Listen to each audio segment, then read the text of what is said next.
बात ऐसी है कि मस्क के जो नाना थे जोशुआ हेल्डीमैन, वो कनाडा से साउथ अफ्रीका तक खुद का जहाज उड़ाया करते थे। वे माइग्रेट होने के बाद अपने पूरे परिवार सहित हमेशा के लिए प्रेटोरिया में सेटल हो गए थे। मगर कभी कभी वे लोग नॉर्वे, स्कॉट और ऑस्ट्रेलिया जाया करते थे।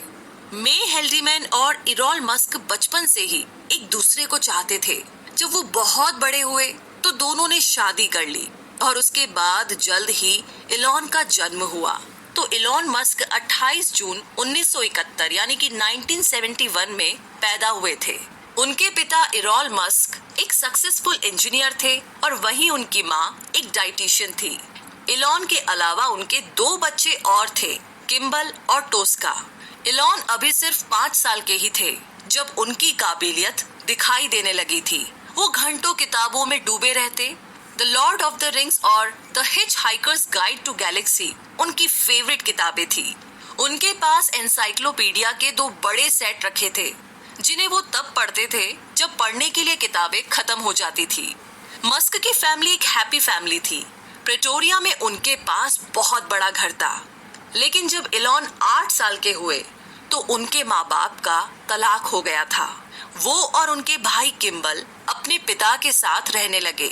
उनके पिता खुश मिजाज यानी कि हैप्पी पर्सन नहीं थे, इसीलिए इलॉन को कभी भी अपना बचपन खुशहाल नहीं लगा। इलॉन जब 10 साल के थे तब उन्होंने पहली बार कंप्यूटर देखा और वो इसे देख करके इतना ज्यादा हैरान हुए कि उन्होंने अपने पिता से अपने लिए एक कंप्यूटर खरीदने की जिद की। और जब उनके पिता उनके लिए कंप्यूटर लेकर आए तो पूरे 3 दिनों में इलॉन ने बेसिक प्रोग्रामिंग सीख ली। इलॉन अपने भाई किम्बल और कजन पीटर, लैंडन और रस रिवे के बहुत करीब थे। वो उनके साथ मिलकर के होममेड रॉकेट और एक्सप्लोसिव बनाया करते थे। उन सबको एक साथ लंबी ट्रेन ट्रिप्स पर जाना और डंजीनियंस और ड्रैगन्स खेलना भी बहुत पसंद था।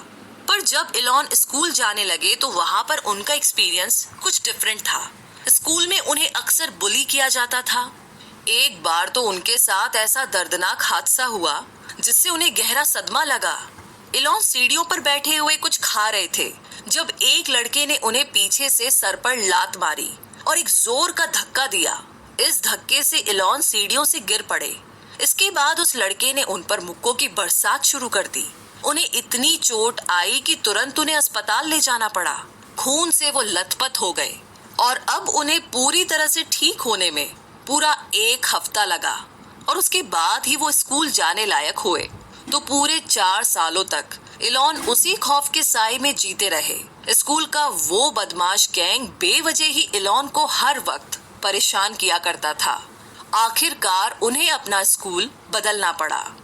जब इलॉन 17 साल के हुए तो उन्होंने साउथ अफ्रीका को छोड़ने का मन बना लिया।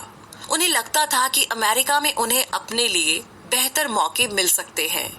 साथ ही उन्हें सिलिकॉन वैली भी पसंद थी। तो जब उनके परिवार को कनाडा की सिटीजनशिप मिली तो इलॉन को निकल भागने का एक मौका मिल गया था। तो इसी के साथ 3rd चैप्टर में हम जानेंगे इलॉन का सफर कनाडा में कैसा रहा।